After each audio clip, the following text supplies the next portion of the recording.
Good afternoon to all who are joining us today. Thank you for honoring us with your time and your attention. Before we begin, I would like to acknowledge that many of us are calling in from Baltimore, Maryland, and the Chesapeake Bay watershed, the traditional lands of the Piscataway and Susquehannock people, and the home of many contemporary Indigenous communities from the Americas and beyond, including the Lumbee, Navajo, and Cherokee nations. My name is Valeska, and I'm a faculty member in the Fiber Department at the Maryland Institute College of Art and a collaborator in the Natural Dye Initiative here in Baltimore. Today, I am honored to be joined by our community leaders in this project, Rosa Chang,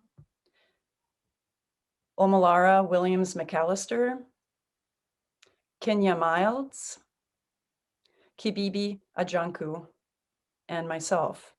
Our panelists will introduce themselves during their portion of today's panel. And I'm very glad to welcome first Rosa Chang, who will give us an overview of the Baltimore Natural Dye Initiative and its origins. Welcome, Rosa Chang. Hello, everyone. Hi, my name is Rosa Chang. Before I start introduce the origin of this project, I would like to express my gratitude to everyone who joined today. I serve multiple different roles for the Natural Dye Initiative. I'm a senior advisor and farming supervisor for the beginning of this project, a project liaison between multiple state and private agencies as an art administrator at the Maryland State Art Council under the Maryland State Department of Commerce. Also serve as an interpreter position for the Natural Dye Culture Center. And lastly, but most importantly, artist in residence at the Fiber Department at Maryland Institute College of Art. The Baltimore Natural Dye Initiative grew out of a 2017 visit by Maryland First Lady Yumi Hogan to Natural Dye Culture Center in Naju, South Korea. The project is originally designed as an 18-month pilot project to create the area's first natural dye farm and processing site to support urban farming, economic opportunities, community redevelopment, international relations at the arts in Maryland. This project was funded by the Maryland Department of Commerce through the Maryland State Art Council, the Maryland Department of Housing and Community Development, the Maryland Agricultural and Resource-Based Industry Development Corporation, and the Baltimore Development Corporation. The Baltimore Natural Dye Initiative is a public-private partnership that includes the Parks and People Foundation, Maryland Institute College of Art, with support from other partners. Both agricultural and educational components on indigo farming and pigment extraction processes were generously supported by the Natural Dye Culture Center in Naju, South Korea. This pilot project is located on Parks and People Foundation 9-acre Platinum Campus in West Baltimore. This is our second farming season at the end of the 18-month journey. These are the photos of the farming site. The image on the left is the very beginning of the farm site, and the right side image is current at the farm. The 18-month journey at the farm site was being conducted by our two farmers, Kenya Miles, son English Jr., Laura Connelly, who is a project manager at the Parks and People site, and myself. I would like to talk about the dye plants at the farm site a little bit because since it's the dye garden, the most important part. We grew 4 different plants, indigo, woad, black-eyed Susan, and marigold for this project to consider the bioregional environment as well as climate. Our major plants at the dye garden dye farm is Polygonum tinctorium, known as Japanese indigo, and in Korean, we've been called jok. And you will see that 3 different images of the seeds that we got sourced from California. We were generously got the seeds donation from Grant Kigam, who is an indigo grower and natural dyer. And the seeds in the middle image is indigo seeds from Naju, South Korea. And the right image, the indigo seeds were donated by Tokushima, Japan. This is the image of our indigo plants last year at the farm site. And we also did a mini extraction process before moving to the large extraction process. So that's the image of how we did a small scale pigment process. This is an image of a woad plant. It is a perennial plant and another nickname called European indigo. We harvest those green leaves to extract the pigment and harvest seeds from the plants this year. And this is the image of what we did, a small extraction process before moving to the largest scale.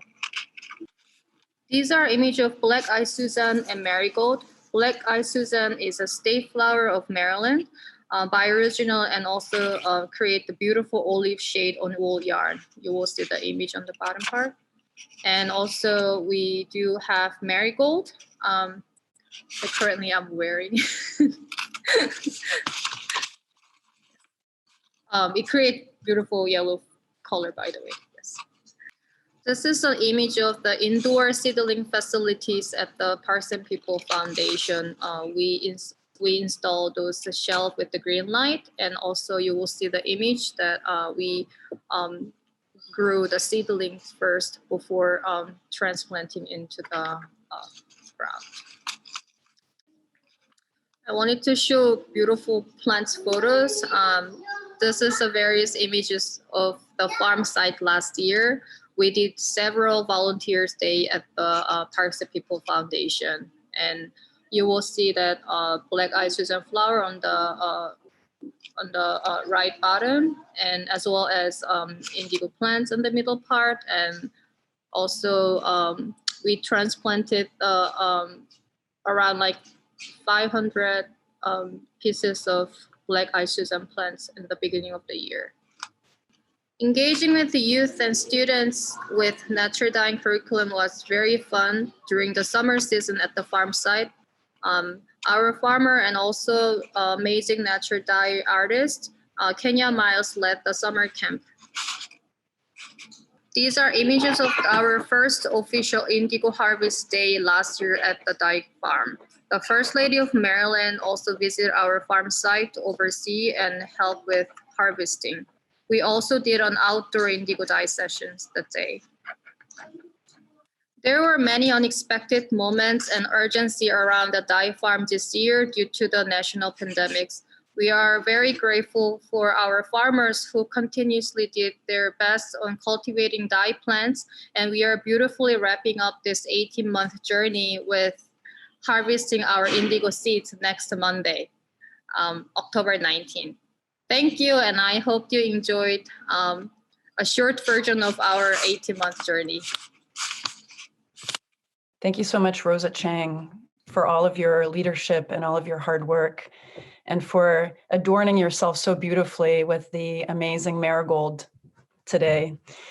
Again, my name is Valeska Populoh. I am a faculty member in the fiber department at MICA, and this project, as you may already get a sense, is quite a complex one. There are many partners, and today's presentation is really going to focus on the curricular aspect of the work at MICA and beyond, specifically focusing on the research of our 3 dynamic artists and researchers in residence who are on this panel today.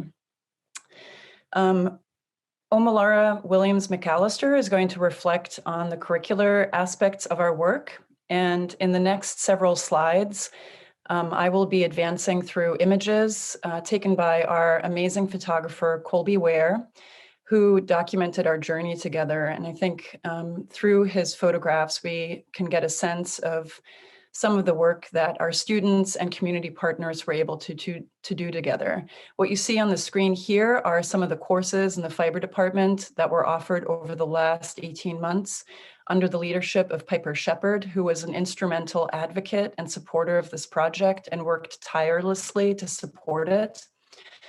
And parts of the project also include our Artists in Residence program who were embedded in these courses.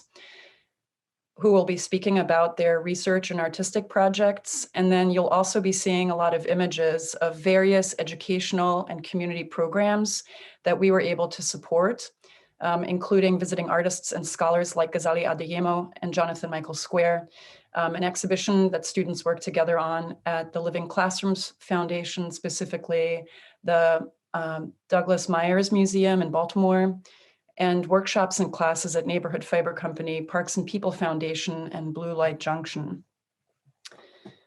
Before I hand it off to Omolara to reflect on the curricular aspect of the work, I just wanted to look at this slide briefly just to orient you a little bit about what you're about to listen to.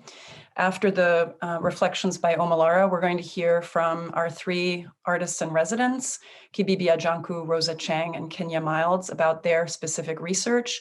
And we're going to conclude the presentation with looking at the future. We thought collectively that looking at possibilities for the future visions would be an important way to end this day, specifically in such challenging times. So with that said, I'm going to hand it off to Omolara Williams McCallister. Hi, my name is Omolara Williams McCallister. My pronouns are O, love, and beloved. And before I jump into my remarks, I just want to say that someone had asked for closed captioning in the comments section, and we'd asked about closed captioning. One of the things that was really important about the way that the Natural Dye Initiative functioned is that there were people spanning a really broad range of ages, relationships with technology, people who texted and emailed, people who didn't text and emailed, people with different abilities, and that we worked really, really hard in the space to make sure that everybody had their support and access needs met. And so I want to just apologize that we are not able to meet the access need around closed captioning today. However, my remarks and Rosa's remarks are typed up, and Rosa and I have agreed that we're happy to forward those to people who would like to have access to them as a kind of bridge between what we wish we could do and what we actually have the capacity to do. So you can drop your email in the chat box. You can either send it directly to me or send it to the entire group if you would like to get a copy of those written remarks to be able to have this panel be a little more accessible to you. Okay, so as I said before, my name is Omolara Williams McCallister, pronouns O, love, beloved, and I entered the Natural Dye product as a grad student in the first Natural Dye as Intercultural Connector class. I later became a co-facilitator of the classes and have been an active part of the community created around the project in and outside of the classroom. As Valeska mentioned, we initially intended to really talk through the structure and components of the curriculum at MICA, which are shown here on this slide. But as we were in conversation and preparing for this panel, we realized that it was less important to talk about what we did and more important to talk about how we did it. In order to truly understand the project, you have to understand the conditions that form the foundation for this undertaking and its success. One way to understand that is through the metaphor and example of one of our first indigo vats that we made the first semester that this class was offered.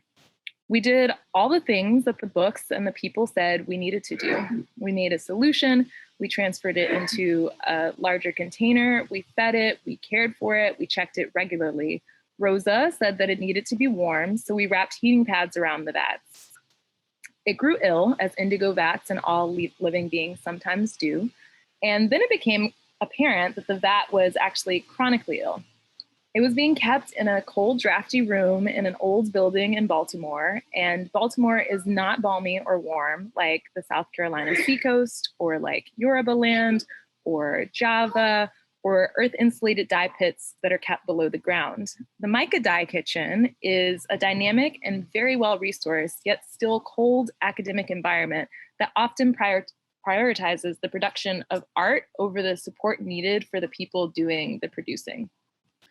As we reviewed the text and lived experiences that guided our indigo vat making, we saw that they noted that one might need to occasionally reheat portions or the entirety of the vat to wake it up. And of course, we had our heating pads. None of our sources explicitly talked about the weather, the environment, the climate that is essential to a sugar vat's survival. They all kind of took it for granted. And we had our heating pads, but we mostly took it for granted too. An indigo vat needs a warm environment to be viable, and a Band-Aid solution wouldn't work. Similarly, the Natural Dye Initiative was only viable because of the environment that it was cultivated in. When I say environment, I mean the experience, knowledge, relationships, and specialized skill of the people who collaborated to create and anchor the Natural Dye Initiative. Some of those people are here today. Rosa, you just heard from, Kenya, Kibibi, Valeska, our moderator. Also Piper, who is somewhere in the ethers, who's the fiber chair, was key. Rosa, who you just heard from, started this project with a community-based organizing praxis. In the simplest terms, I define organizing praxis as building collective power to get what a community wants. Everyone who was invited to be on the teaching team approached the classes, the gatherings really, for the Natural Dye Initiative as an organizer, as a community-based cultural worker. They were working within academia rather than as academics attempting to work in community. The teaching team is made up of people who are and have been embedded in community-based spaces and who can also navigate academia. When I say community, I mean the people who live next to us and near us, the people who hear Indigo and think of Blue Hands and Daughters of the Best, people for whom the land and their communities have been their institutions of higher education, the people that we call to care for us when we need it, people who have shared meals in our kitchens and on our porches, people who have been systemically excluded from and marginalized within colleges and universities, within academia, including Micah. The community-based model that this spectacular, really wonderful group of people you will hear from next used to organize this class is not new. Organizing is not new, community building is not new, relational work is not new, durational site-specific work also not new. What we have done is amazing, and the way that we've done it is only noteworthy here because academia was literally built in opposition to and to delegitimize these ways of doing and being. Within academia, the foundation for building and preserving knowledge are excessive financial and other resources. Within academia, knowledge is often stripped of context, cultural significance, and heavily buttressed by written text. Reading, theoretical dialogue, technical mastery, and observation are the bases of the academic education model. Within community, relationships and embodied knowledge embedded in the culture are the base. Interaction, participation, reciprocity, adaptation, and experimentation are the body, often without the expectation that you will produce something within a particular timeline. Another way to say what I just said is, yes, we're brilliant, so of course this project is amazing. And when the barriers to our brilliance are removed, when we are resourced, our shine becomes even more apparent and generative. Academia was built to be a barrier to people like us, our brilliance, our ways of knowing and being. Academia was built to hoard knowledge and resources for exclusive enclaves of wealthy, straight, cis, white, able-bodied folks and nuclear families. When pursuing projects like this one, academia is a huge barrier to success. Academia is the frigid, drafty room that couldn't let our vat live, that threatened to kill our vat just by being its regular self. Projects like this one can take root elsewhere if you choose to do the work of being in a relationship with people who have lived experience and embodied knowledge around building, holding, and being in community. And these are not easy or expedient things to do or learn to do. This model can work if you choose to invest in us and our practice, whether or not you are able to see or articulate the value of us. This model can work if you choose to shift the structures of your departments, your institutions, this field, and this conference so that we, those people, are acknowledged as peers, compensated accordingly, our work resourced, and barriers removed. It can work if you choose to rewrite policies so that it is impossible to mine us to exhaustion. It can work if you choose to make it impossible to exclude and marginalize us by bringing us in only as underpaid teaching artists or adjuncts, impossible to exploit our expertise for profit by extracting knowledge and labor, and then using it to build empires without ever speaking our names. This model can work for you in a future where you have done the work to shift academia towards a culture of collective care. The indigo vat teaches us this. To get those lovely blues, you have to care for the culture, feed it, provide it with the proper environment to flourish, keep it warm and with a roof over its head, check on it regularly, ask what it needs from you, and then do what it tells you to do. To get those lovely blues, you have to be in relationship with the vat, the culture. You have to be present, aware of your actions, those of the people around you, and y'all's impacts. The vat does not care if you meant well. It responds to what you did, not what you intended to do. To get those lovely blues, you have to be willing to listen, to adapt, to grow, to be continuously humbled. You gotta commit long-term. Even if this entire panel was devoted to explaining the curricular framework of the Natural Dye Initiative at MICA, without the kinds of practices and the people that I've outlined, without you all consciously choosing to change the environment, it won't matter. You will fail. Your vat will lie cold and fallow in the frigid white supremacist walls of academia. But if those of you in academia consciously choose to change the environments of these institutions, then we can transform it into a place where our cultures, the caretakers of them, where our metaphorical vats can thrive.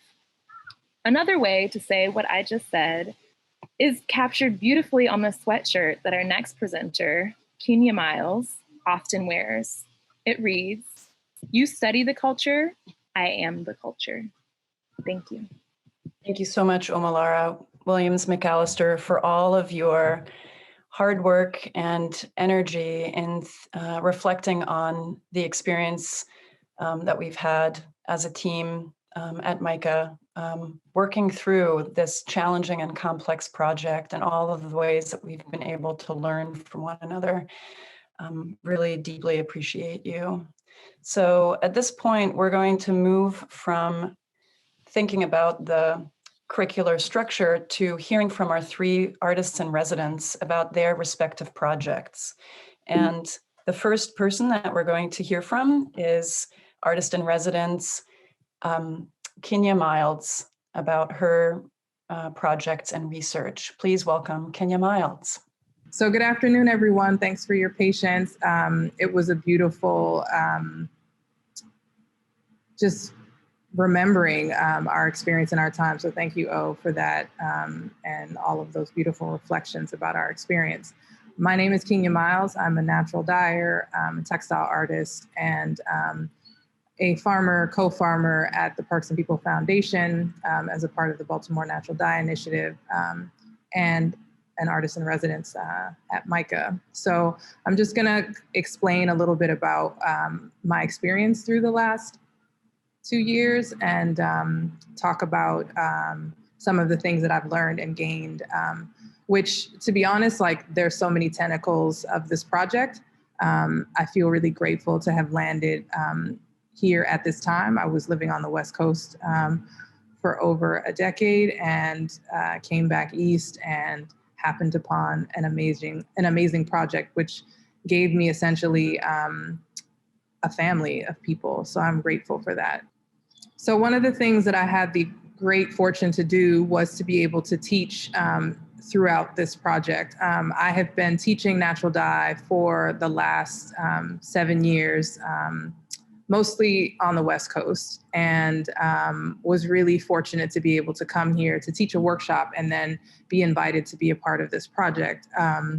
Part of what was really great were all of the different communities that were a part of the project throughout, the African American quilters of Baltimore, students at MICA, as well as other community members throughout Baltimore and even in the DMV. So that experience really has left a large impression on me as to what it means to actually educate in community and not just for an exclusive group of people. I threw this in, Valeska didn't know. One of the techniques that I teach and have taught for many years is mordanting, thickening your mordants and printing. And so Valeska came to our garden one day with this beautiful jacket on in representing some of the work that she had learned through practicing in a workshop, but also use it to embellish and stitch an upcycled jacket. So I was just really impressed. I think it's henna and iron, right? Yeah. So I just wanted to share that with you all, so you could see what can natural dyes do, and they're really varied. So one of the things that we did, while there was always intended to be a state farm and a state project, we came together with Piper and Valeska, Rosa and I, and talked about really wanting to be able to start a dye garden within the community. This dye garden began in Greenmount West at a community garden called Hidden Harvest. There's a lot that's outside of the main vegetable garden, and it's an open lot, meaning there's no fencing, there's no gate. And we were able to use a small portion of that lot in early 2018. We started to prepare in winter 2018. So by the summer of this year, amidst a lot of confusion and uncertainty, we had a robust community of people come together and put all of their heart and spirit into really designing a space that has become a refuge for a lot of people and the community. And I've even seen on Instagram certain things that happen after hours at the garden. Nothing salacious, don't worry, but just, really beautiful, interesting things. I think somebody set a painting on fire one time. But, a lot of things happen. And so it's nice to see people with marigolds behind them and be like, oh, that's our garden. That's amazing. So the differences are stark. And I really honor all of the people who put all of their love and energy into it these last 2 years. So one of the things that, as I was talking about volunteers, we really came to be a place as an extension of by word. So whereas in the first year, we were sort of in community, but it was really the community of members of the class. Once we were sort of thrown into the middle of a really unknown time with the pandemic, people would just be meandering. And so we would get people who happened upon, were located in an alley space. And so they would come and be in this alley space and really feel like, they wanted to stop and reflect or connect. And we started to, over the last 8 months, really just create this really, really strong community of people who've come back time and again, whether it's for rest, for restoration, support, all of those things, and also to help us during our extraction process, which you see on the left, which was really vital because Rosa and I both threw our backs out at some point in the season. So we are grateful for young arms and young legs, because ours are not as young as they used to be. I'll speak for myself, Rosa. So one of the things, that's my son and his friend, Simone, in the middle. And one of the things that was really important was to be able to have my son and other children reflect and grow plants on their own and in the space. And so they're sort of in the garden here, taking care of some things early in the summer, and also planting their own sunflowers, which ended up being a huge thrill to a lot of the kids who were able to start their own sunflowers. And it was sort of the only thing that was a downside for me with the pandemic, was being able to really engage youth at a more advanced level this season. So we had our first harvest in the summer, July of this year at the garden, and we did it in community. And Rosa is on the left giving people just a little bit of information about where to cut, how to cut. If you would have seen the garden after this, it was like completely stumps. Some people were a little concerned. They broke the indigo, and but we did it in such a joyous, beautiful way. And I'm really grateful that we were still all able to have this as a resource space to continue to connect and ground ourselves in the earth, as I have found is a healing that you can't get through words or even just pictures. So So I wanted to do a list of some of the things that we've grown this year, some successfully, as in they produced blooms and we are collecting seeds now, some unsuccessfully. We are really looking at a lot of our cotton, Sea Island brown and green, which we're sort of doing in an experiment to decide, you know, we don't always have to dye things with natural dyes or dyes in general. So having natural hues from fiber is also really great. We grew in that same vein, indigo, hemp, flax, rosemary, lavender. We were trying to grow some loofahs so we can make our own. Yeah, sponges. That didn't work, but we're gonna keep trying. Madder root, we have 2 years of madder root, marigolds, yarrow, yellow dock. We have trees that have been in the garden for, you know, before us. Peach trees, 2 peach trees, a huge fig tree, and a black walnut tree. We also grew tulsi because it's my absolute favorite plant. And we grew a very, you know, small amount of safflower, which is the second picture from the left. And that sunflower on the far left is actually the sunflower that my son grew. And I think it probably got to like 10 or 12 feet, likely.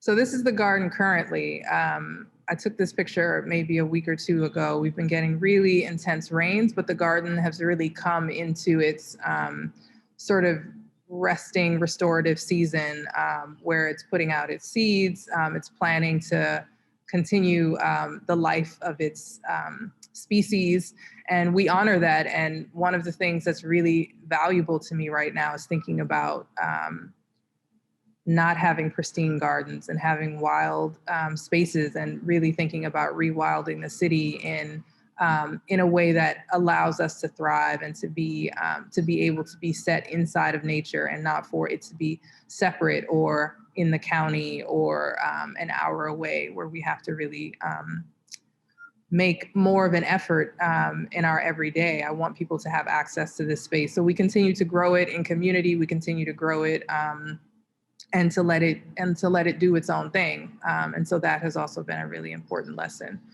along the way. So one of the things that happened beyond the project is Blue Light Junction. I started Blue Light Junction in the spring of 2020.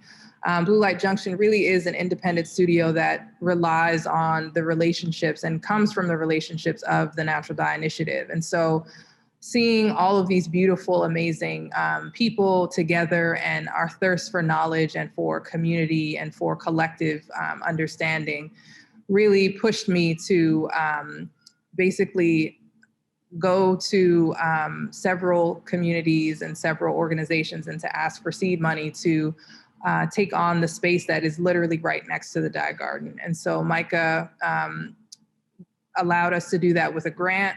And so we are now in a space that is right next to the garden. And so Blue Light Junction is a processing facility for natural dyes, and also to help perpetuate and continue this project and beyond that, so that people who have come through the garden, have come through the program, have come through the initiative, can find a way to continue to sustain that work. Because I do often liken it to being a poet, like, oh, I'm a natural dyer. So how do you make work? How do you work, you know, and live in that capacity? And so I really hope that this space, while it functions as an alternative color lab and spaces that allow people to think about botanical colors in different ways sustainably, also to be able to produce and to create education and to have a demonstration garden.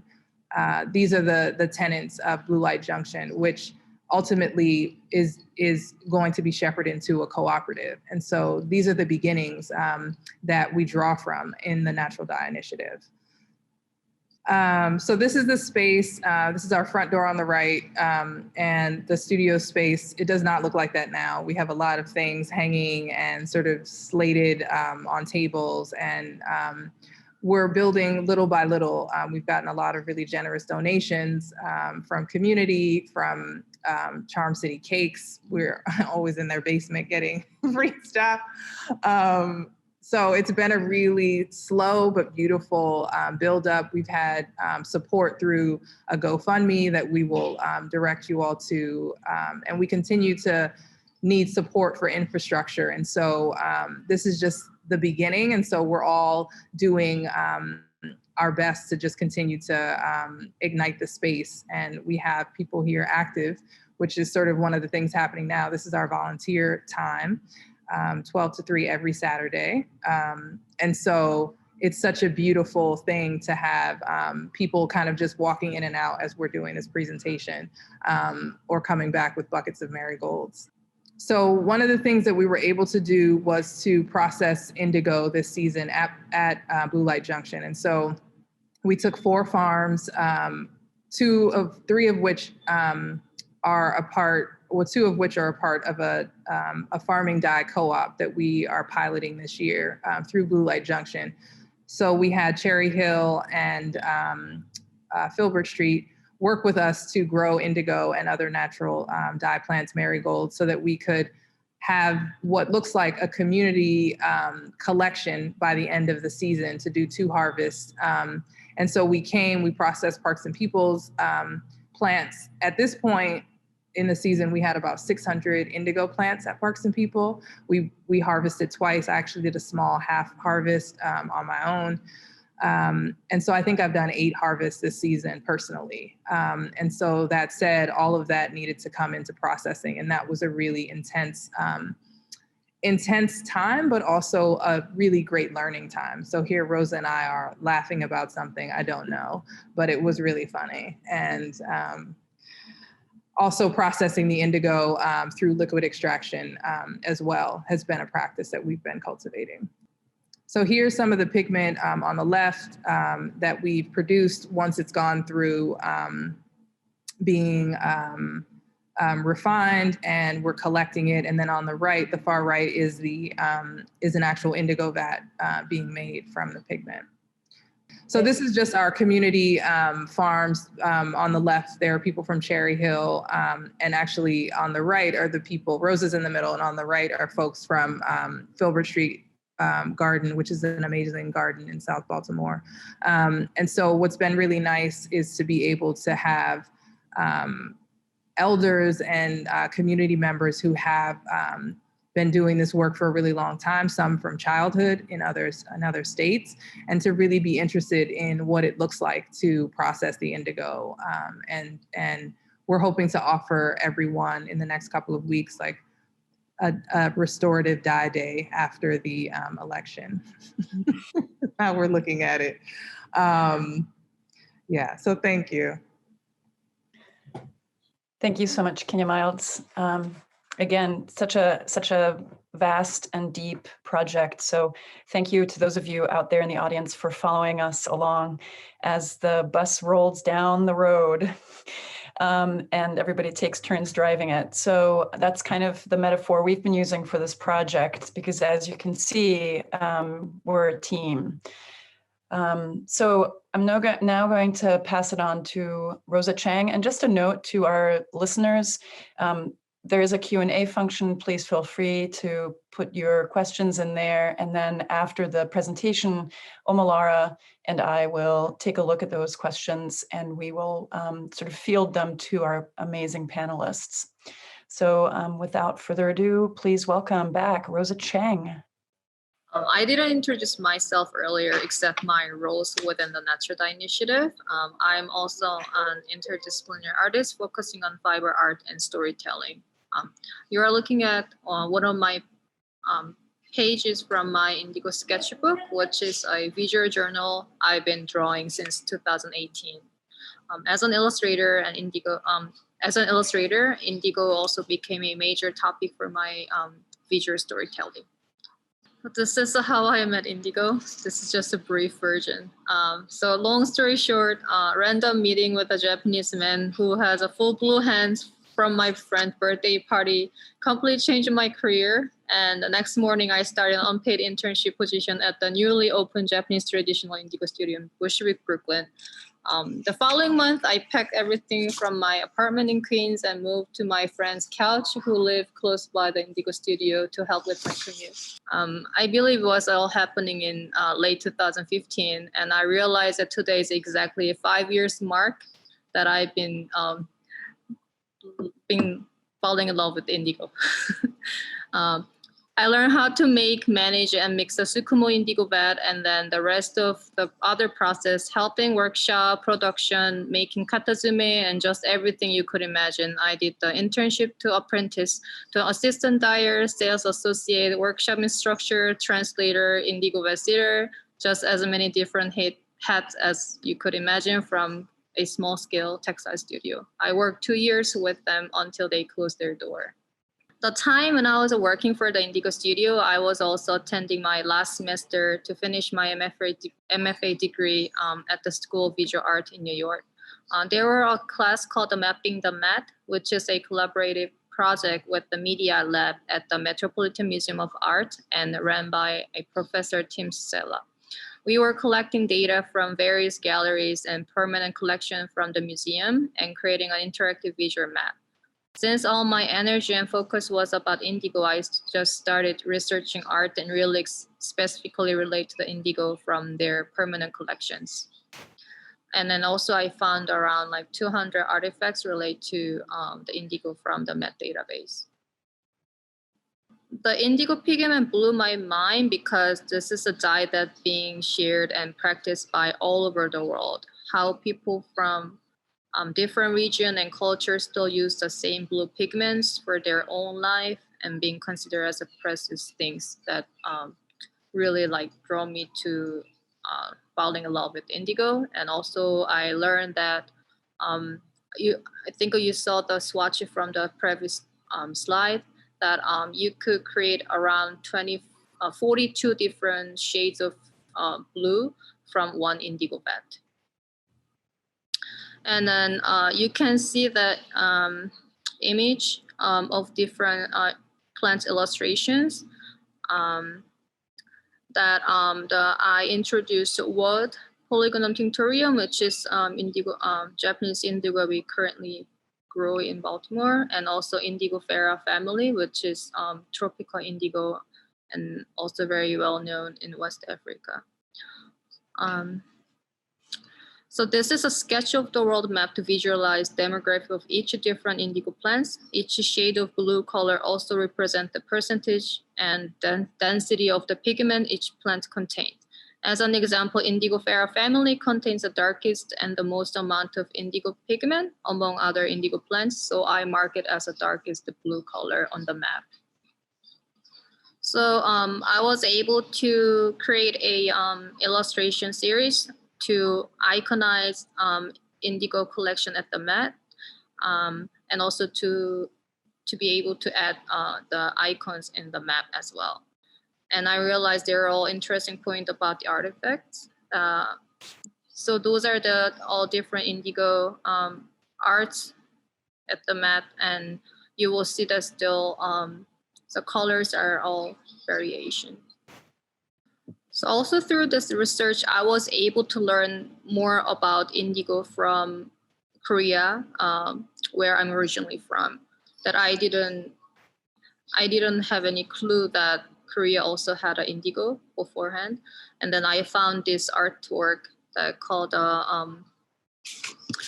illustrated manuscript of the Lotus Sutra from Koryo Dynasty. That's the mulberry dyed, indigo dyed mulberry paper, and gold leaf and silver were used.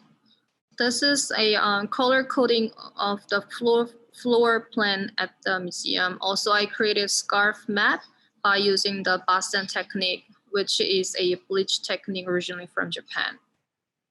This is a landing page of the indigo shade map website.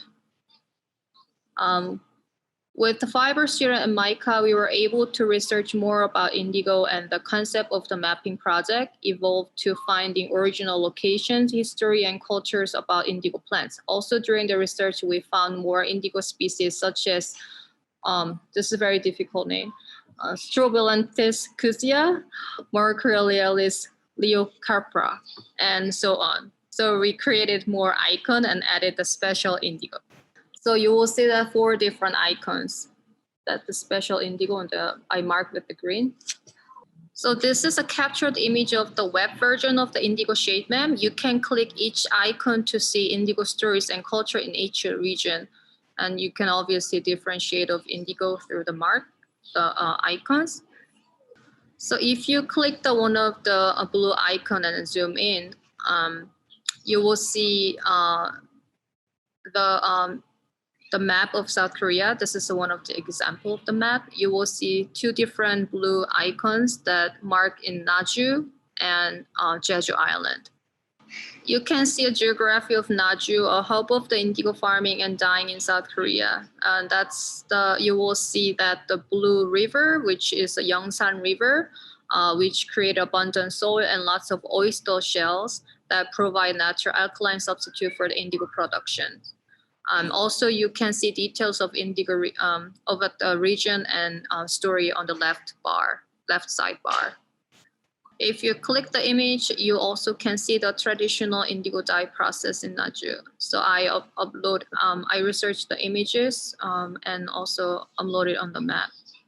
Through the mapping project and the farming work relationship with the Naju Culture Center, we were able to replicate the water extraction process being conducted by Korean tradition. Niram is the name of the indigo pigment in Korean language. That is the process of how we made Niram this summer.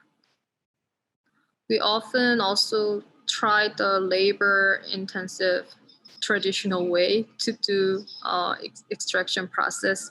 The image on the left is myself stirring the extracted indigo liquid to the aeration process to make the pigments. The image on the left is an indigo dyer at the Naju Center, demonstrating the indigo extraction process. There are many amazing research books about indigo already published. However, I wanted to find and create a way to make this map to be more fun, inclusive, interactive, and also more approachable for all different generations, and provide inspiration to younger generation who are drawn to digital media. Obviously, this project is an early phase, and most of people might say that it doesn't look finished. I say this map grows as I grow, and at least 20 to 30 years commitment later, this map will be even much abundant and fruitful. This is more story-based and fun map and include small growers, gardener stories, as well as hidden stories about indigo from all over the world, not written by European scholars. I believe that the map will be very rich and beneficial for anyone who loves indigo and wants to learn more. Thank you. Thank you so much, Rosa. Just an incredible amount of research and work and labor and time and standing over that vegetation while it's sitting in water for many days in the sun in Baltimore. And anyone out there listening who has ever been near an indigo extraction process knows that might smell like. So just want to honor you and all of the people involved in doing this work to extract that precious, precious pigment from that amazing plant.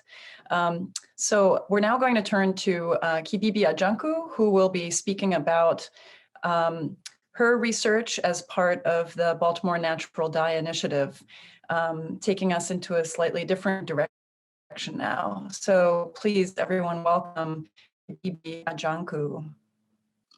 All right, so I am Kibibi Ajanku. It has been my honor, my pleasure to work with this team. As I said earlier, this is like one big gathering and party because we have had to stay apart from each other as a result of this unprecedented that we're all going through, which has us in these Zoom boxes. But we are making the best of it.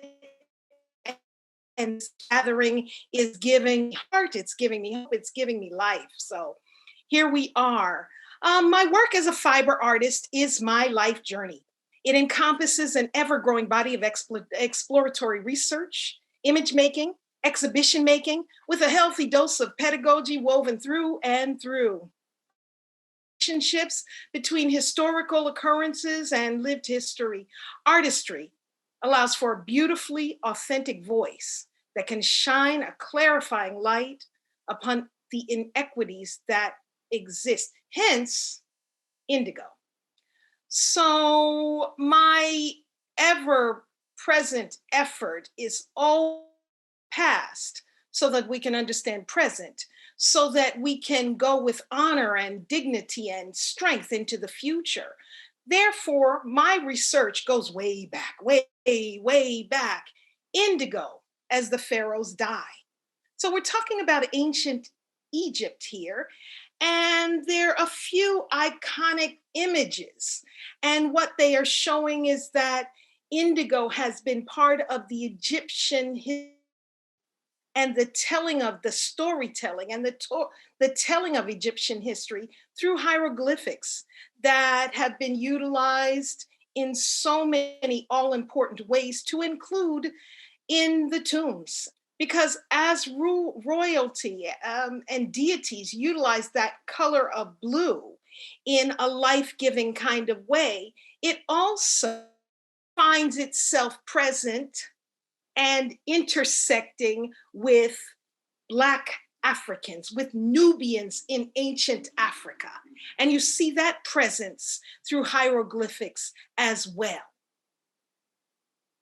So we're moving from that touch, that beautiful blue present in the ancient Egypt, that area of Africa, yes? And we're moving that energy through Africa, Black Africa, touching Black people, to West Africa, right?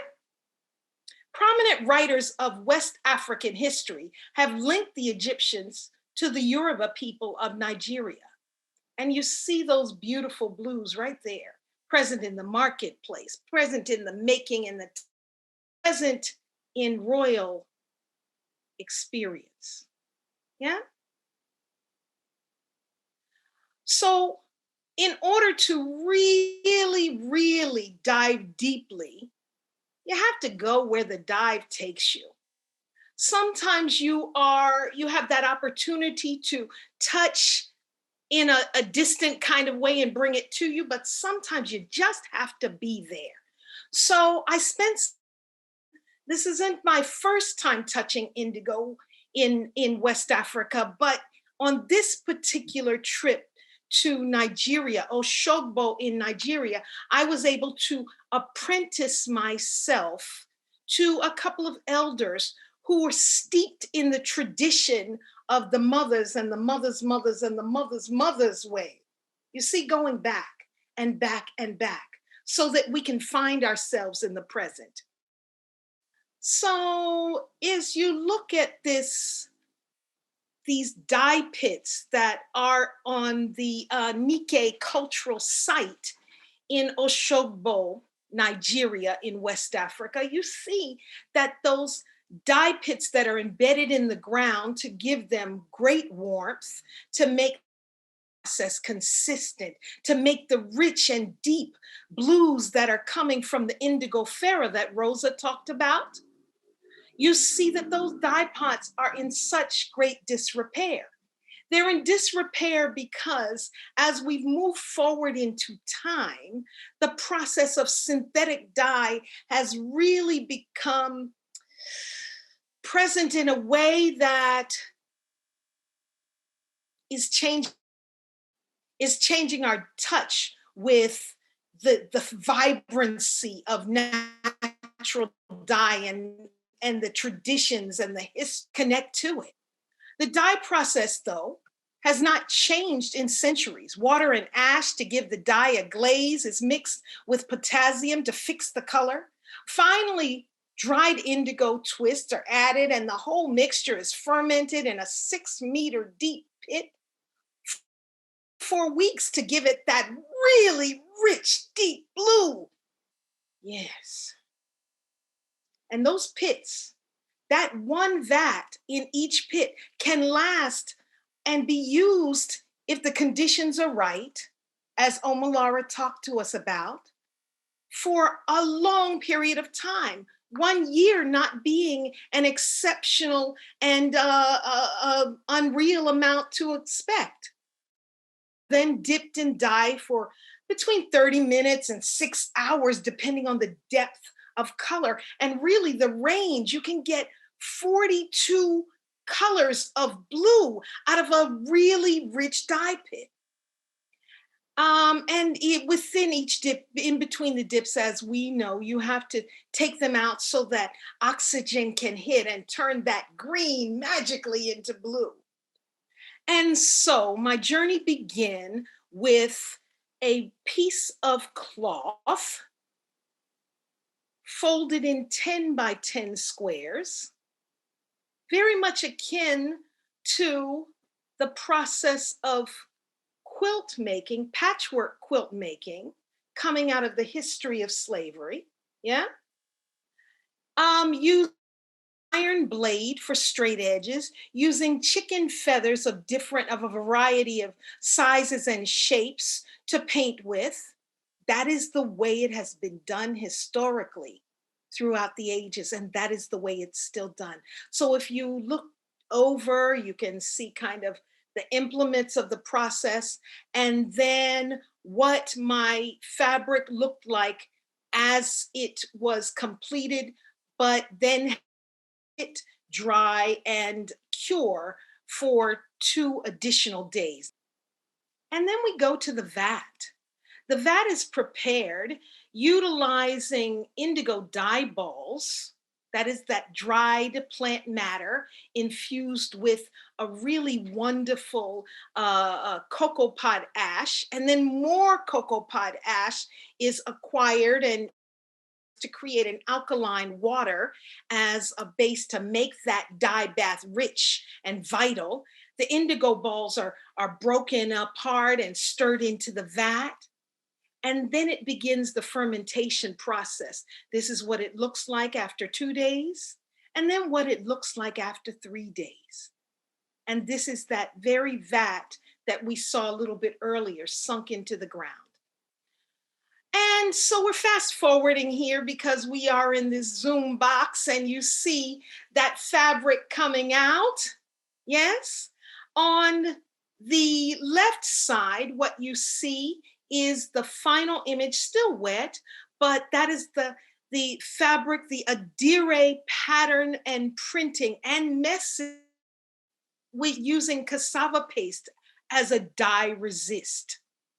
And then to the right, you see that same technique in regard to the painting of adire patterns as a messaging, as not only a design, but a design where each square has its own meaning, and each meaning, when it's pulled together with another pattern and another pattern, will create a wonderful message as a metaphor that can take us most inspirationally into a brighter tomorrow.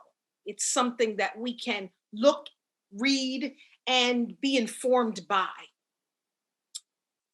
And so if we are going to talk about Africa, I've taken you from ancient Egypt in Africa, but then we have to think about how Africa got from, how indigo got West Africa to America. And it just didn't happen by accident. It just did not happen magically. It happened through the difficulties, and I'm saying that lightly, of chattel slavery in America. In very lucrative cash crop during the times of chattel slavery. It changed the slave trade as it moved from South Carolina into Georgia, into Florida, into Louisiana. It changed the idea of, and the way slaves were purchased. Enslaved people were were extracted from Africa, were kidnapped from Africa, were held in bondage, were held for the purpose of profit. Yes? So, in my opinion, my humble opinion, I submit that there must be an intentional effort to reconnect the beauty, the magical, glorious beauty of indigo to West Africa. Because once it reached this country, the artistry was extracted from it. It was here just purely for the sake of profit. So that reconnection is an all-important healing effort, and art is the perfect vehicle. So what we have actually is a convergence, and very real. Art and the lived experience of past, present, and future are absolutely linked in an indissoluble kind of way. That's the convergence, past and present and future, like a portal. Elements of African tradition create the lens through which I examine the immense Africa and how it connects to who we are and how we navigate this world as humans. Through art, I explore and investigate culture and identity. And so, hence, moving forward, my art shows itself through African influences, sometimes touched by indigo and the traditions of West African dye practices, sometimes influenced by West Africa and the massive artistry in and of itself, costuming for the sake of performance art, or that artistry that touches patchwork origins and the way artistry was able to show itself in spite of chattel slavery during the times where disempowered life was all that could be touched and was ever present. So that convergence of past and present and future is a way of working, a way of embodying those three things all at once. It is a bridge from a very dark past that we all are living as a result of in this America. We see it from the double pandemic that we are the voice of Black Lives Matter. It is heart-wrenching to all, no matter who, no matter what, no matter where. Bridge from the dark past to the rigorous and intentional work of the present. That's what we're doing. To a lighter place of greater empathy, consideration, and communication. We all need. It's an important portal into a brighter. Thank you so much, Kibibi Ajanku, for those really powerful reflections and for also taking us through some really important history. I'm going to briefly reflect that because we're getting some questions in the Q&A, which I will make time to respond to with the whole panel in just a few minutes. But a couple of the questions were regarding how we engaged the various histories around indigo.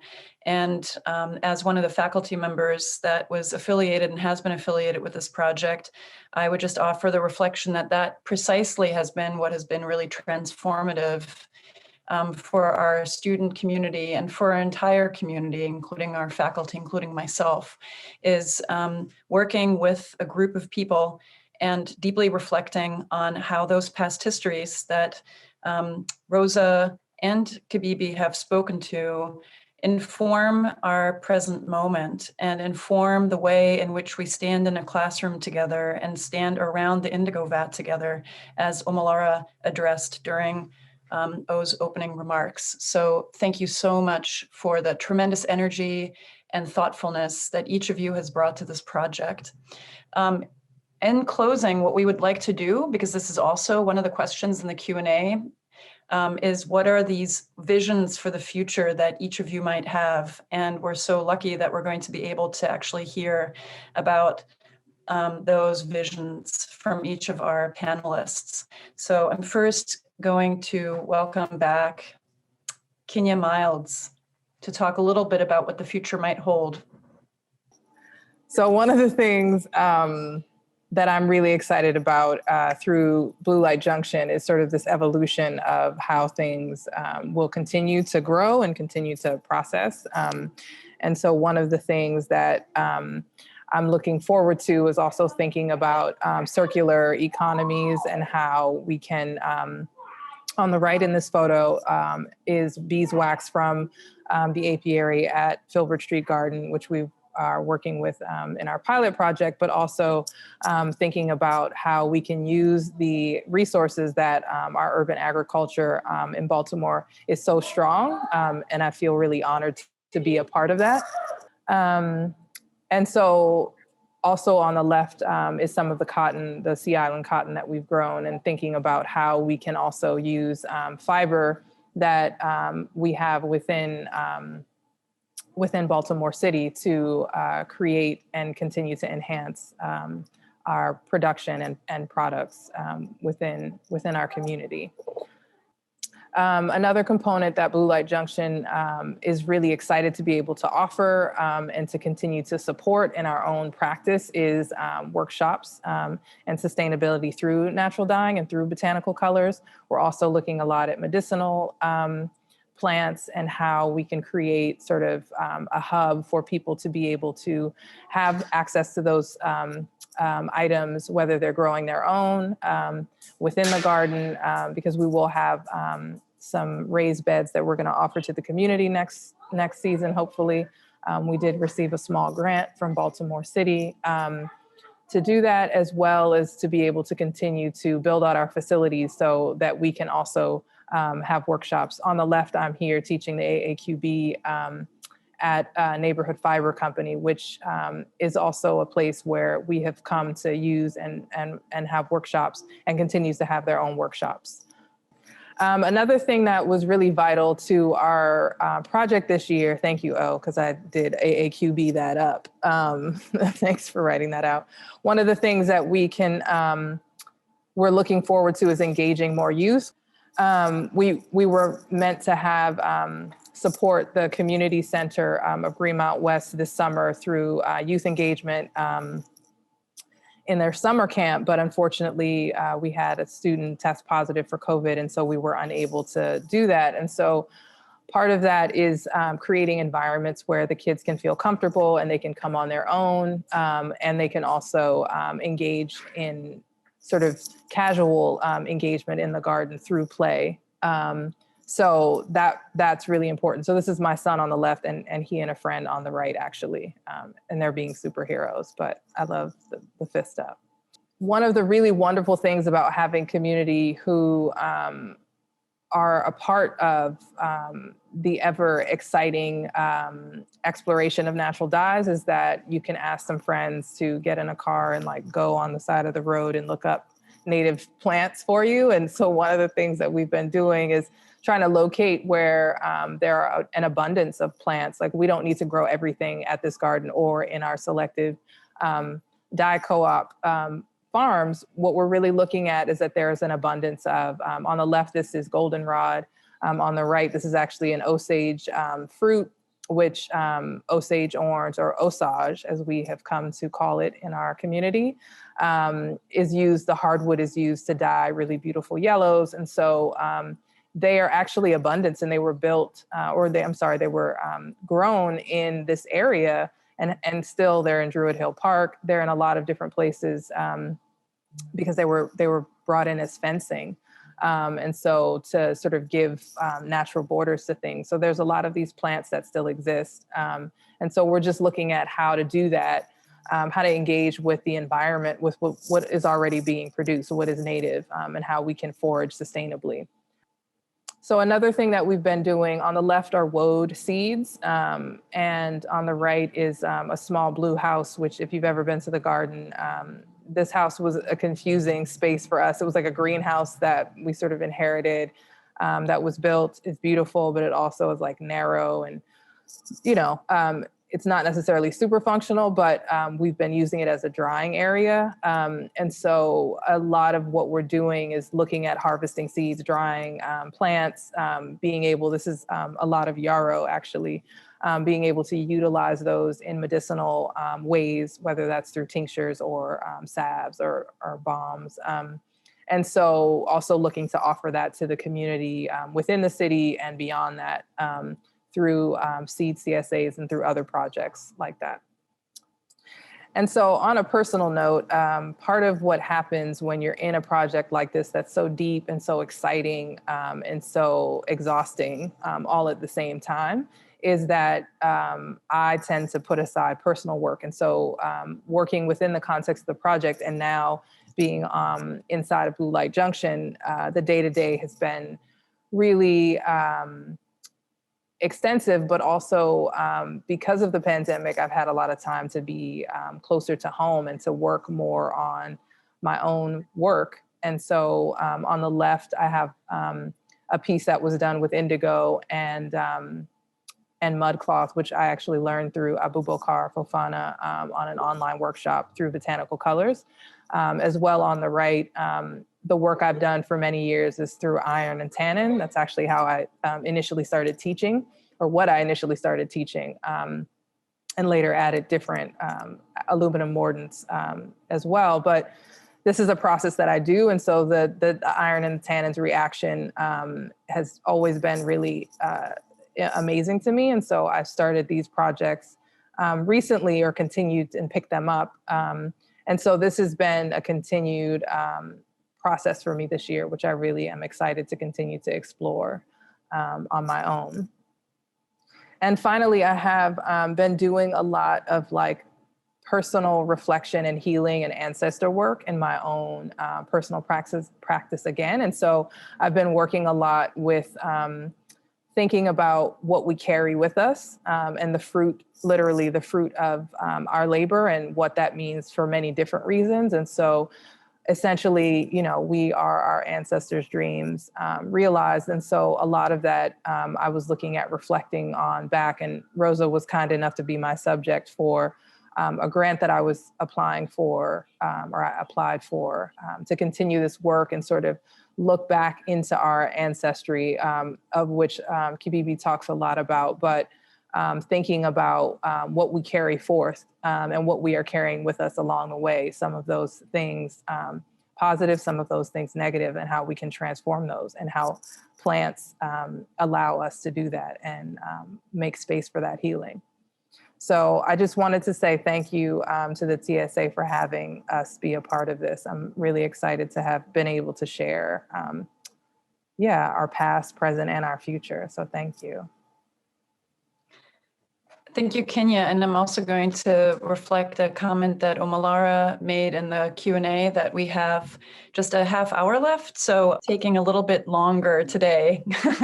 So in that spirit, I'm going to invite both Rosa and Kibibi to reflect briefly on what the future holds in their eyes for their work in this project. And then we will conclude and move swiftly to Q&A. So please, Rosa. My simple and big question, along with this mapping project, is how much we can expand and create an inclusive online and offline space with this research-based map and also publication and beyond. So I really would like to create a space for people that didn't necessarily hurt, including, all different people and individuals is the most important part. And also expanding and researching strain of indigo by continuously researching and inputting data on the map to create it more database and resource for everyone.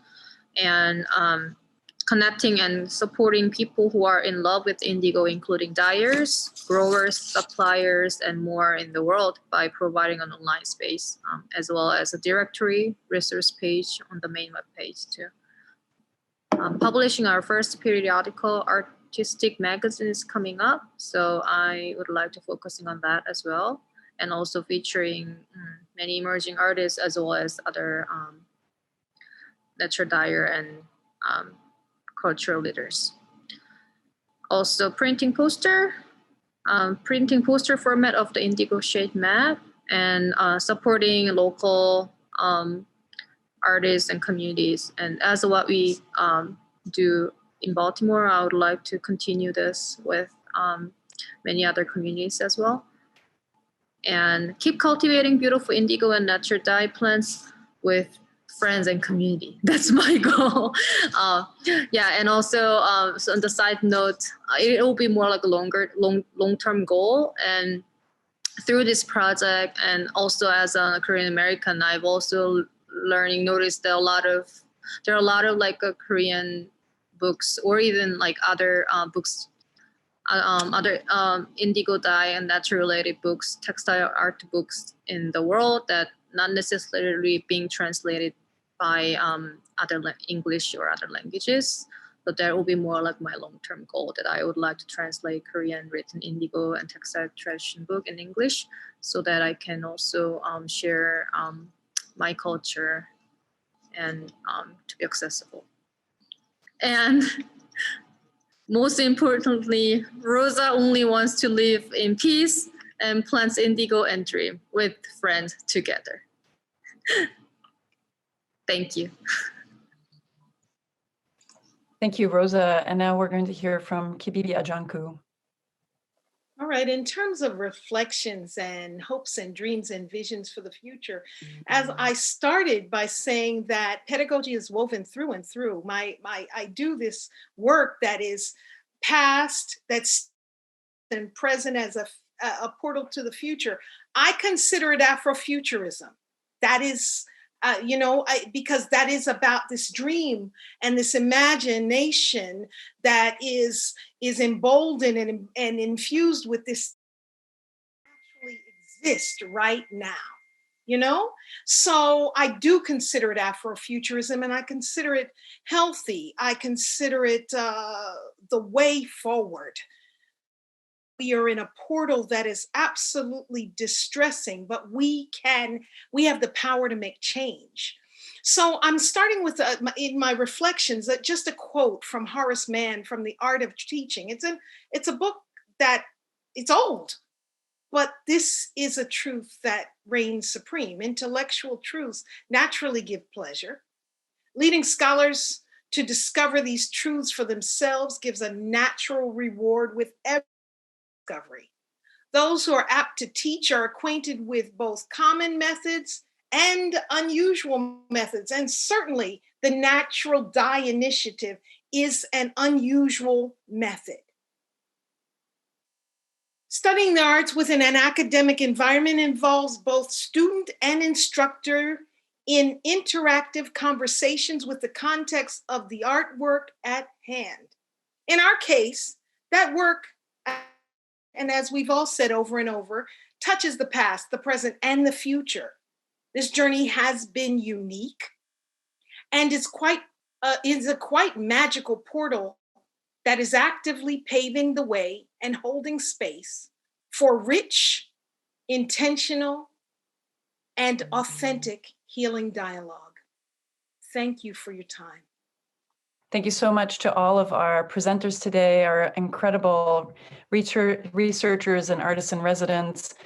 I just wanted to end on this thank you and acknowledgement slide. I think it would have to be about the length of our slide presentation to actually acknowledge all of the people that have supported this work and have been part of it. But you will see in the images that there are a few people we wanted to give particular thanks to, the folks that are highlighted. Including Colby Ware, our incredible photographer for this project, Piper Shepard, the chair of the fiber department, Kate McGrain, who's been the project manager for the Natural Dye Initiative at MICA, and the incredible Louise Wheatley, who has been an important sage and elder in our community, along with some of the most incredible students we could ever hope to work with. They would take a long time to name, but they're important for us to acknowledge. And especially want to acknowledge Jaylene Cano Olivas and Abby Franklin for their deep commitment to this project and their work with us over the last 3 semesters that this class has been running. So special thanks to all of those and to all of the folks that have funded this project. We also want to just share this slide with you before we move into the Q&A. Here is some, you might want to take a screenshot. Here are some important web links for you, as well as handles for members of our panel.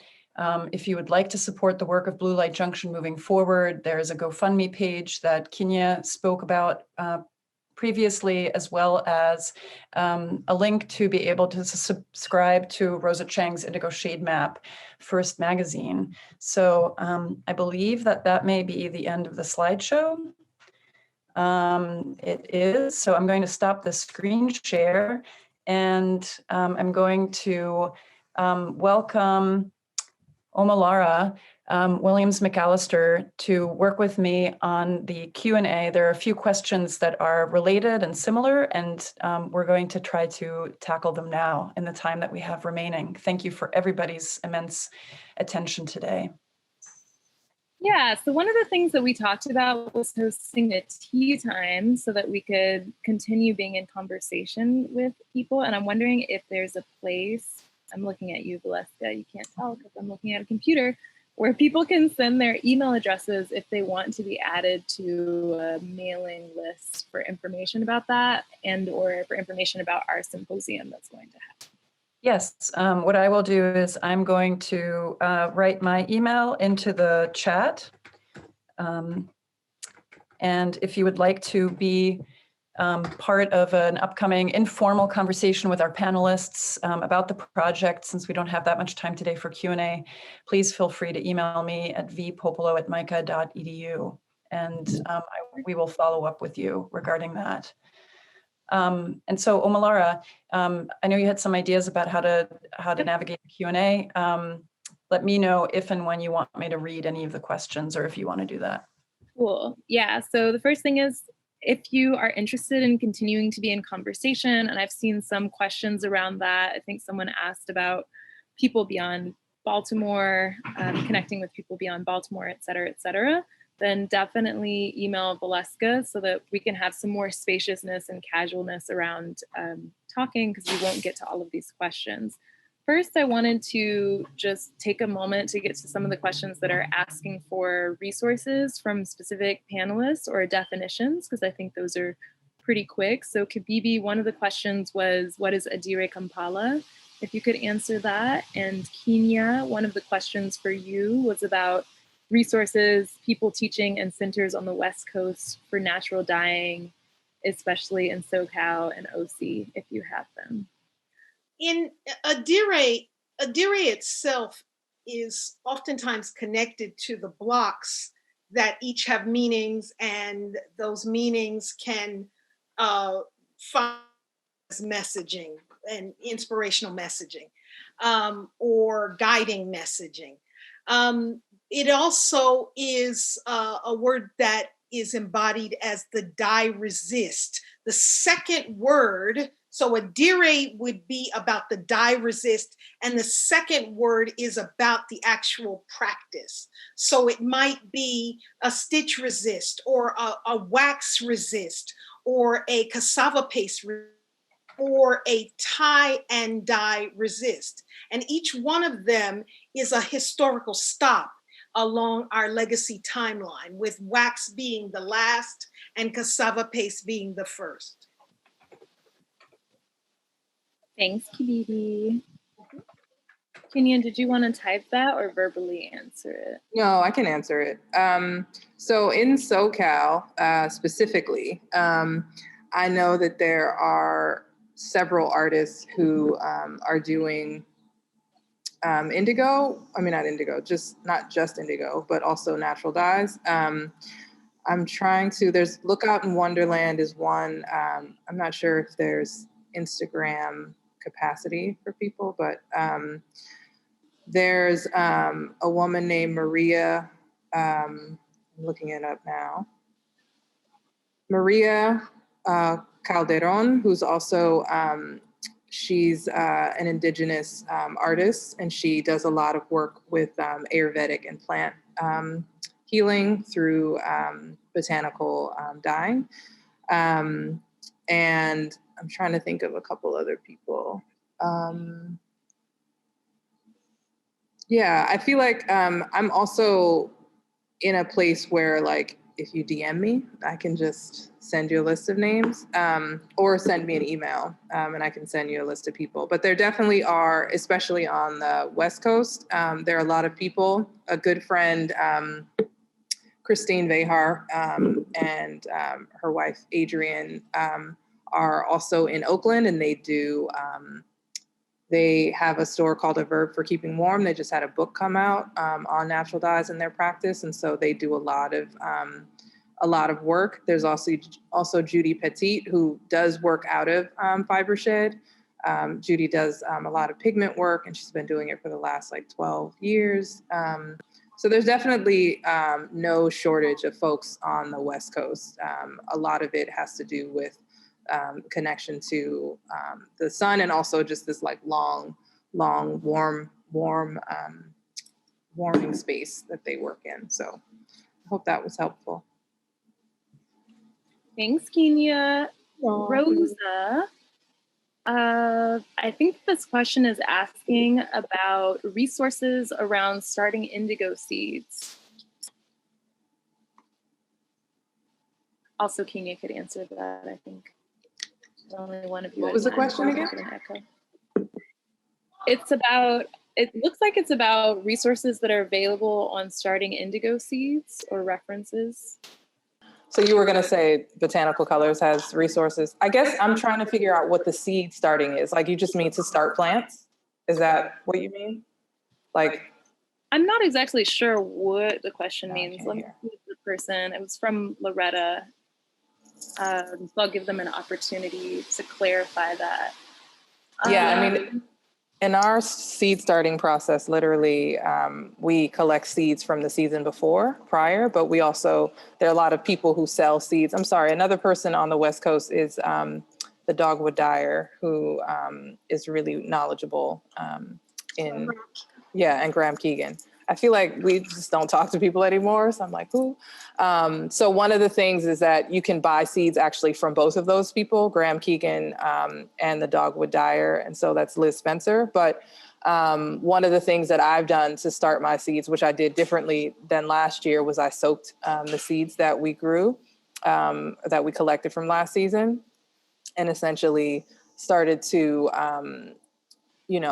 they're like hulls on the outside. And so sometimes the hulls are a little hard for the plant to break out of. So I just soaked them overnight, and then essentially put them into small cells and started that way. To be really honest, I'd say a quarter of the plants that we had last year came back on their own. We're doing this very low till process. And also realizing that a lot of the work that we do consistently damages the soil. So leaving things to sort of grow on their own and process on their own actually has been really important learning. So it's a really simple, I've had great success growing indigo. And ironically, I had only ever grown it on the West Coast for the 11 years that I was there. So, coming here and being able to be in different climates, I feel like a warrior, right? It's very, very simple, but the climates are so different that to be able to really capture what the needs are successfully. So I mean, yeah, I think that's part of it. Yeah, you go ahead. So I'm going to shift. I'm going to save the questions that are more of kind of growing and producing dye pigments, which there are a lot of them, for our tea time, so that those can be kind of spoken to there and resources shared. There's, questions about specific type of marigolds that have produced good dye. There's questions about light fastness. I just want to acknowledge that I see those questions and encourage you all to send an email to Valeska and then allow us to have interactive conversations about those, because those may be things where you're like, well, I started this, but I still have this question. I'm going to shift instead to prioritize questions that are related to the Natural Dye Initiative and the way that it happens. And this one is for you, Valeska. It's about the call, or how you invited people to be artists and residents on this project, which I guess is also for Piper, who is in the ethers. Yeah, thank you, Omolara. And I just replied, that's actually one of our wonderful former students, Danielle Burke, now pursuing a PhD in folklore. So I think, Danielle, if you're hearing this, you should connect with Kibibi, Ajanku for sure, down in Carolina. So as I mentioned in my type response, one of the things that Omolara reflected on is that we really approached this very differently. We did not put out a call. We were already aware when Piper, Shepard, and I were approached by Rosa and the Maryland Department of Commerce about the potential for this project, that we needed to really bring in people who had deep roots in the Baltimore community and or were really deeply connected to community practice. And just as one example, Rosa was already connected to the project, so it made sense for us to bring Rosa in as an artist in residence. And as soon as the words Indigo were spoken, people in my life said, oh, you have to bring Kibibi Ajanku in. Kibibi did an exhibition during her thesis work at MICA all about indigo. And I knew of Kibibi because I've lived in Baltimore for 15 years and have worked in a variety of community contexts. And that is a name that you hear everywhere, an important teacher, founder of Sankofa Dance Theater. And so, and then Kenya had, as Kenya reflected, had just moved to Baltimore and had a very deep natural dye practice. So our approach was, as Omolara reflected, much more inspired and motivated by a community organizing model than a traditional institutional model where you might send out a call, and that it's a relational model. So the relationships that exist here have been really important, and recognizing that by bringing someone in like Kibibi Ajanku or like Rosa Chang, that you're bringing in all of these other people and those relationships. And that for that reason, you also have to honor that relationship, because you are also by extension in relationship with that person's communities. So I'm glad to talk more with folks about that, and maybe we'll get to that in tea time as well, but that would be sort of a short response to how we found these incredible people for this project. Another thing that I would say is that there was initially a call for a farmer, and we kind of glossed over that, but towards the beginning of the project, there was a call for someone to farm, and there was I might have you again, Valeska and Kibibi maybe speak to this, but there was a plot of land at Coppin State University that was proposed to be a site for growing dye things. Coppin State is a historically Black university in Baltimore that is in a historically Black neighborhood space in Baltimore. And there was a lot of question around like why that land, is it connected to the community? There was a lot of question about essentially colonizing MICA as an institution, which has done a lot of colonizing in Baltimore. Would this dye project be just another colonial project where people didn't want, dye and might want something else to happen there?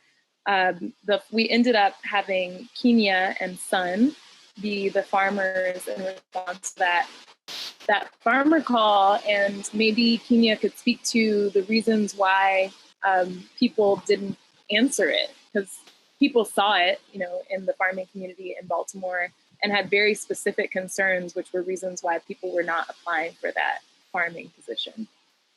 I to just the concerns not only were surrounding colonialism, but then on the other extreme, the misstep that would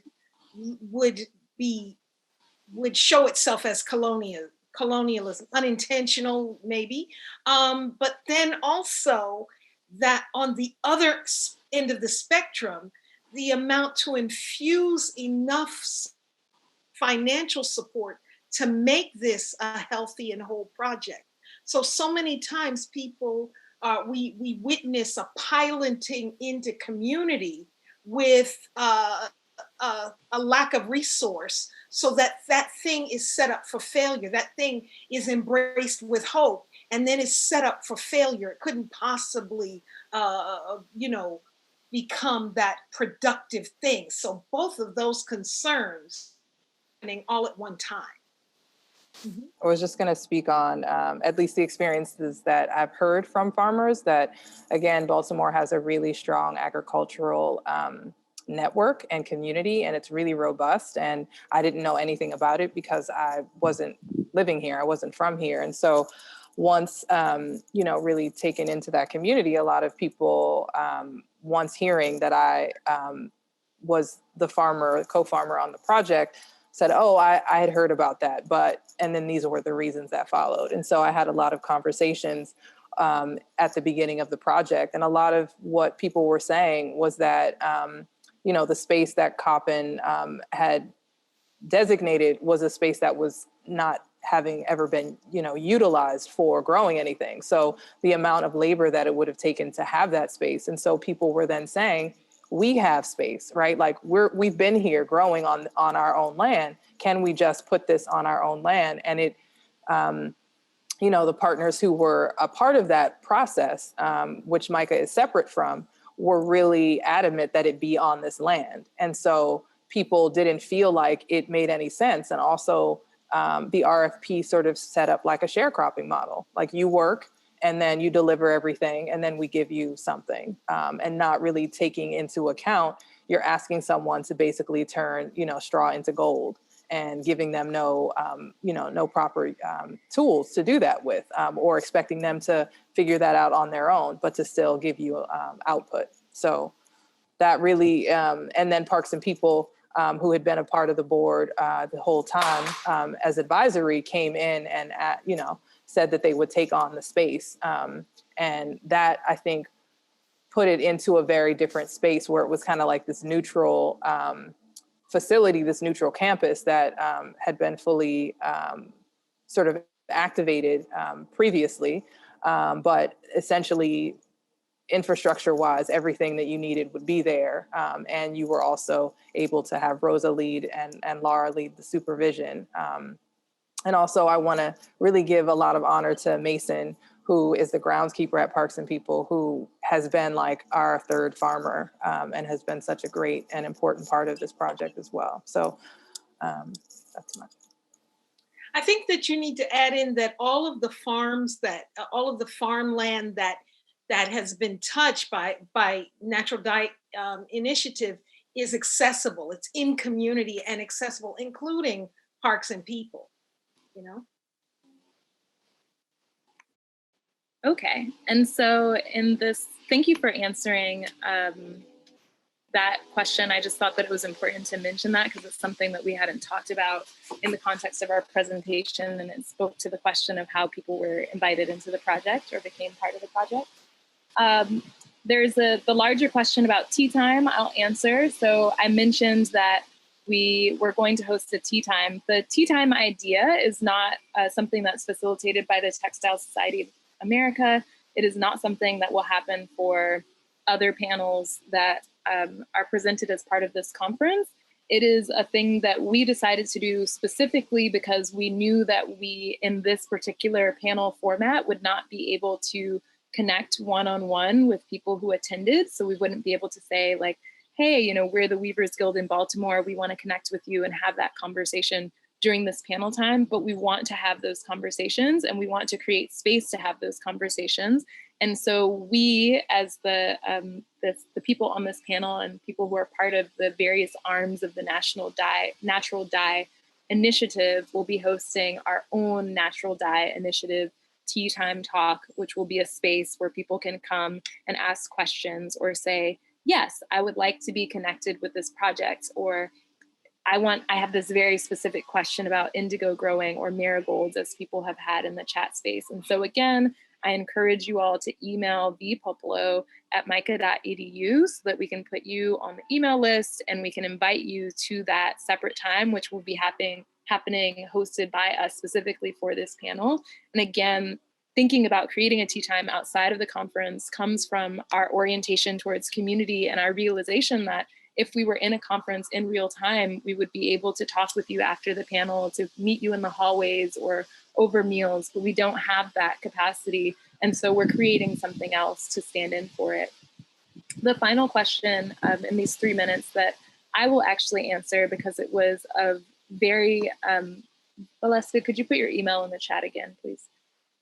Because it was of importance to me as someone who participated in the class as a student and then as a facilitator. One of the reasons that I was invited to be a facilitator was because of the kinds of questions that I was asking in the first class. And many of those questions were around something that Saidiya Hartman, a scholar and historian who's incredible, talks about as silences in the archive. And so the idea of silence of the archive acknowledges that the way particularly that Western scholarship and scholarship in academia has been constructed has been from the lens of white folks. And you can add a lot of other things, you know, cis, wealthy, able-bodied, straight, you know, et cetera, et cetera. And what that means is that oftentimes the information that we're looking for, us as Black folks, as Indigenous folks, as people of color, about our communities are not reflected there. And so throughout the class, one of the things that was brought to the table by the artists in residence and by myself were critical questions when, for example, someone, you know, there was a historical text that had said that there was a shift to indigo because it was less labor intensive to produce than woad in Europe. And the question, you know, the insertion there was it was not less labor intensive, but that there was slave labor being used to produce it. And so really asking those questions and shifting the stories and interrogating the way that we talked about things to say, we do not know of blank, as opposed to there was not blank, or to say this was made by slave labor as opposed to it was less labor intensive, or to say these expert people who were stolen from West Africa provided the knowledge to create indigo in South Carolina, as opposed to that woman whose name I will not speak because I'm not interested in perpetuating that historical inaccuracy. And so more conversations about that are something that we can also have at tea time. Yeah, we have to, unfortunately, we're going to get kicked out of the room in 1 minute. So just wanted to thank everyone for all of your incredible time and energy and thoughtfulness. Check in with us at tea time. Thank you so much, TSA, for welcoming us to present today. Rosa. Appreciate all of you. Have a wonderful rest of your weekend. Thank you, all of you.